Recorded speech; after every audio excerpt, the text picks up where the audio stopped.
So in today's video, I'm going to be sharing a few stories on what happened that made me lose thousands and thousands of dollars in this market. Now, although I've been in this market for 5 or 6 years now, and I do have a very good track record, and I have a very successful portfolio now, there are certain things that I did in my beginnings that made me lose a lot of money, and I want to make sure that you guys avoid this. And these are certain things that I no longer do and have learned my lessons. When you come into the crypto market, you will make mistakes. 100% you will. There's no denying that, and you will lose money in this market. It's all about trial and error when it comes to crypto. But when you hear stories from people like myself that have been in this market for a long time, sometimes you can skip a few steps and avoid those risks. So first things first, I want you guys to be able to distinguish the difference between what investing is and what gambling is, because it's two different sectors in the crypto market. Now, over here on the investment side, this is where I now sit. So I sit as an investor. I have a main altcoin portfolio that comprises of 8 to 12 altcoins, plus obviously Bitcoin, of course. And that sits as my main portfolio. And those are utility-based tokens that have good backing, good trends, good narratives that I think are going to do really well in this cycle. On the flip side, you also have the other side, which is gambling, which we're talking about meme coins, and also potentially on the side of very low cap, high risk altcoin plays. Now, there are certain low cap altcoin plays that can be and probably will do very, very well this cycle, but a lot of them will not do so well. So it's distinguishing the difference between what is a good utility token and what is not a good utility token. I'll give you a prime example of this. If you guys haven't watched my previous video about how the crypto markets actually work, how the crypto marketing cycle actually works, and how coins are actually inflated in price due to certain mechanics and certain stakeholders and people involved in that situation, then make sure you go and watch that video because it'll explain this in further detail. But there are certain projects that will be artificially inflated due to a crypto marketing cycle. But you need to be careful because some of these tokens are actually not very good tokens. They may be utility tokens on the outside, but on the inside they can be rotten. Okay, a really good example of this is one of my mentor clients came to me and was considering buying a token called Blender Network. No shade to this project, but I'm just giving the facts, and this is a true story. And I looked at it, and from the outset, it looked like a good utility token, GPU, render type, copycat, which is fine in this market. You can have projects that do something similar to another blue chip project like Render. However, when you looked inside of the smart contract, when you actually looked at the token itself, there was a few massive red flags. One of them being the fact that the actual smart contract could be paused at any time. You could also increase the buy and sell tax. So the buy and sell tax is at 5% right now. Let's say the market goes crazy, Blender goes 10, 20x. They could increase the sell tax to 25%, 50%, and then when you sell, you have to pay that tax back, and that goes straight into their pockets.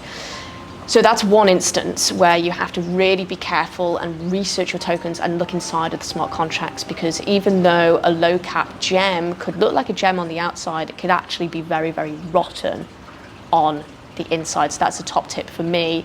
There is a few tokens that I invested in the past, didn't understand the smart contract, didn't look into it into further detail, and ended up being a rug pull.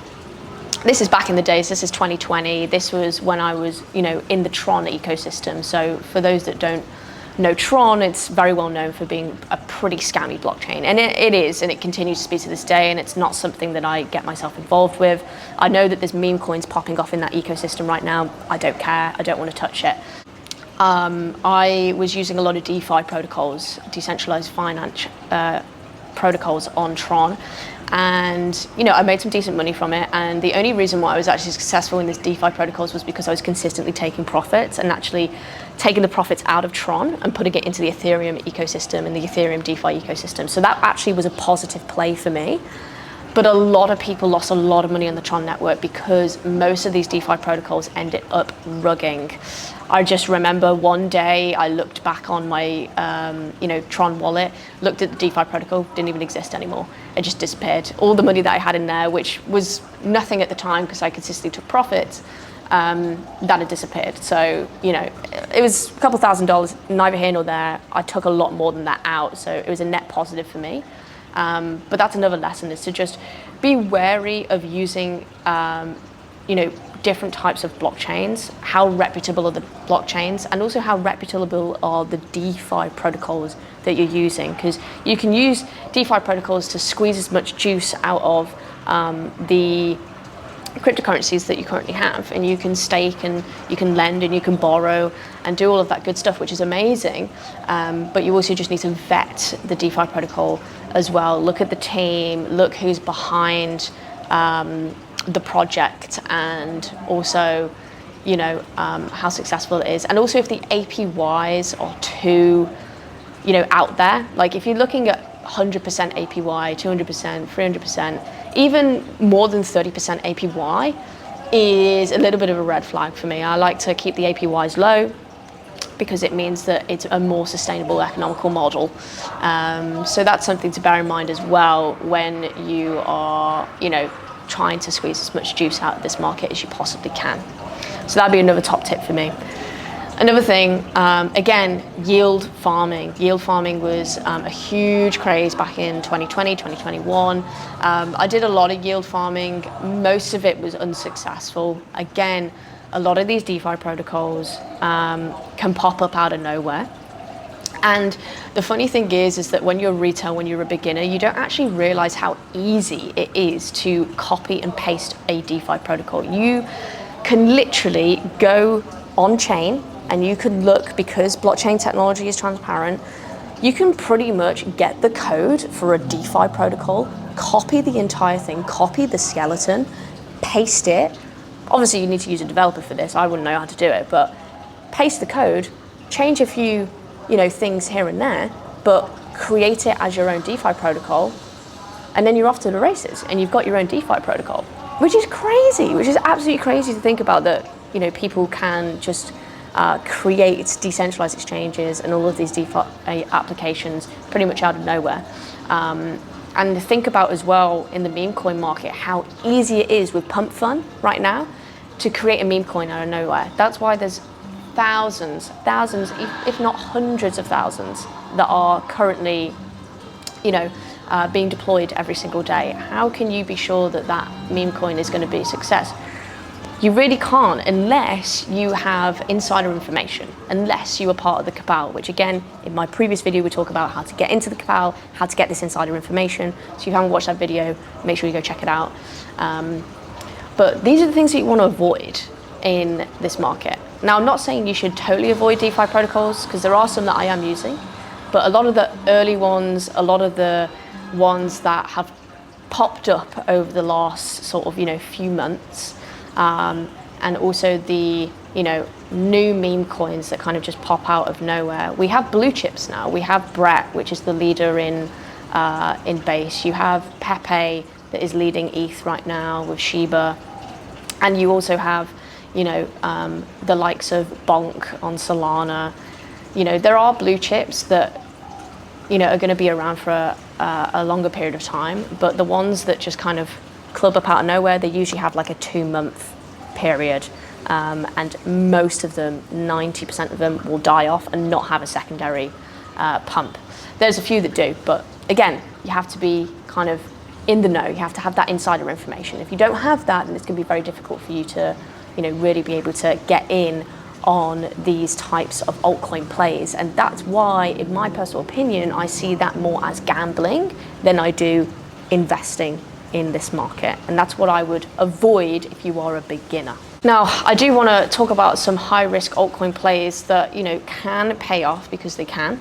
One of the ones that we really like, and the ecosystem that we really like, is the Bitcoin ecosystem. We're looking at ordinals at the moment, we're looking at runes, and this is one of those situations where it's so new to the market, it's extreme high risk because it hasn't developed a proper foundation for it to have a sustainable ecosystem at this period in time. The way that I look at ordinals is the way that I look at Ethereum, smart contracts back in 2016. Very exciting stuff, lots of development happening, not a lot of foundation, not a lot of liquidity, and it is high risk. However, there are some conviction plays that you can have inside of that ecosystem that will probably do very, very well, but just know that it's high risk, and those types of plays are going to be extremely difficult to pick out unless you are really, really into this ecosystem. But also, there are mini spikes in trends, and that's the other thing when it comes to these kind of high risk altcoin plays, is that it's a lot of gimmicks, it's a lot of trends, it's a lot of narrative. So I'll give you a prime example of this. Ordinals is a trend within itself, but then you have trends within trends. So one of the things that we really got interested in was ordinals, which is like NFTs on Bitcoin. But also, even nicher than that is a brand new technology that is being developed inside of that. So there's a project called 𝗥𝗲𝗃 that were releasing something really interesting inside of the Bitcoin ecosystem. I won't go into too much detail because it's just too far advanced, but that was a new narrative and a new trend. So we got in on that really early, and we were able to, significantly make good returns on that, but that's because we took profit. And the other thing is to understand that if you're going to do these, high risk altcoin plays, that you need to heavily take profits and take profits in a quick period of time, because these will pump up, 10, 20x really quick, but they'll also dump really quickly as well. And if you don't know how to recognize what is a gimmick and what is a trend, then I would stay away from these types of altcoin plays as well, because you can lose thousands. And in all fairness, we have definitely in the past chased narratives that have not played out. The 𝗥𝗲𝗃 one played out for us, and we made some really, really good money off of that because we were early to the trend. However, you have other trends, like a new trend, ERC-404, that came out with a project called Monarch. We got into that too late, and we ended up pretty much losing all of our money on that, and that was thousands of dollars that we put into that. However, what you've got to realize is that the thousands of dollars that we put into that type of project, we were willing to lose. We were willing to lose every single penny because it was neither here nor there for us. We didn't care. It was, if it worked out, great. If it didn't, it didn't. And that's also the mentality that you have to have with these high risk altcoin plays as well, if you are going to do them, which again, I don't recommend, but if you are going to do them, you've got to have a no fucks mentality, pretty much. Because if you do, and you really do care about the money that you're putting into these projects, then you shouldn't be putting them in the first place, and you should be focusing on utility-based, high market cap projects, all right? Because the high risk plays are going to be extremely difficult for you to take money out of. You also become exit liquidity in a lot of cases if you catch on to the trends and narratives too late, which retail tends to catch on too late a lot of the time, because again, they're not in the know, they're not in the insider groups.